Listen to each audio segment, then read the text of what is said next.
At time t equal to 0, a particle starts traveling from height 7 z cap centimeter in a plane, keeping z coordinate constant. At any instant of time, its position along the x and y direction are defined by 3t and 5t cube respectively. At t equal to 1 second, the acceleration of the particle will be. In easy words, we can say that particle moving in a plane. ये जो plane है ये you can say कुछ height पे है और यहाँ पर हाइट के करस्पॉन्डिंग जो एक्सेस है दैट इज जेड एक्सेस, और ये जेड कोऑर्डिनेट चेंज नहीं होगा। पार्टिकल एक्स वाई प्लेन में मूव करेगा। डायग्राम रेडी हो गया है, आप समझ गए होंगे कि यहाँ कौन सा प्लेन है जिसमें पार्टिकल मूव करेगा।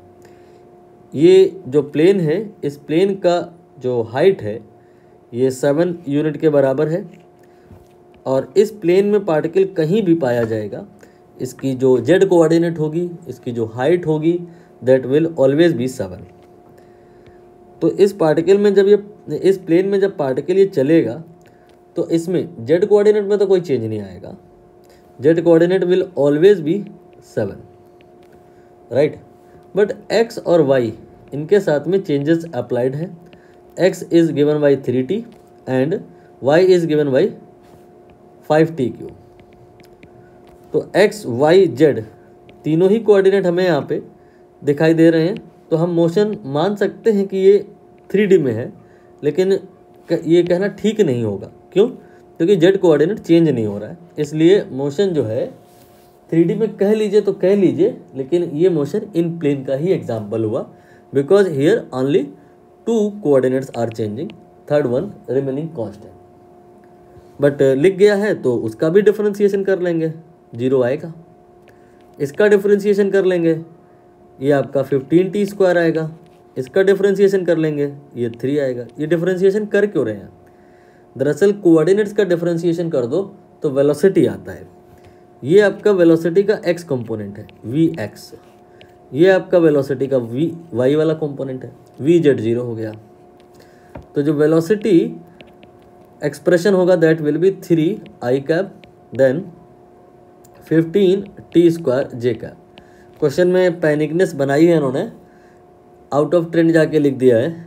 जेड कैप जो लिखा है ये आई कैप है, एक्स कैप जो कहीं अगर लिखा है तो दैट इम्प्लाइज कि ये आपका आई कैप है, ये के कैप है और वाई कैप का मतलब जे कैप है।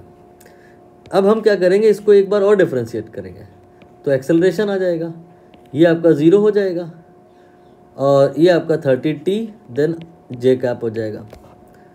और अब हम t की वैल्यू ले लेंगे 1, क्योंकि क्वेश्चन में पूछा है इन्होंने एक्सेलरेशन एट 1 सेकेंड। तो t की वैल्यू अगर हम यहाँ 1 ले लें तो एक्सेलरेशन कितना आ जाएगा 30, t की जगह 1 हो गया जे कैप। आप चाहो तो जे कैप की जगह वाई कैप लिख लो। तो 30 Y cap here will be the answer, option B. यहाँ पर थोड़ा सा करेक्शन है, हर जगह ऐसे कैप अप्लाई करना चाहिए, ठीक है। तो यहाँ पे बी ऑप्शन करेक्ट होगा।